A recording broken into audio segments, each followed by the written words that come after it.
তাতে করে মানুষের উপকার হইব, আল্লাহ সন্তুষ্ট হইব। তার উপরে দিলি আবার বাকিতে বেচে ব্যবসা করন যাইবো।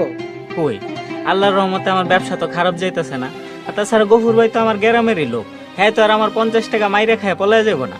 আমি বুঝি না তুই এই বুদ্ধি নিয়ে কেমনে ব্যবসা করস, তোর তো ব্যবসা করার কোনো শিক্ষাই নেই।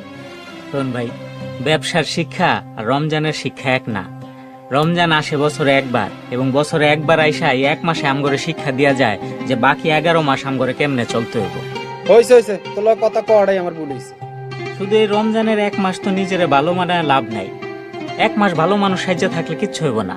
আমগো ভালো মানুষ থাকতে হইব রমজান যাওয়ার পরেও, পুরা 12 মাস সারা বছর।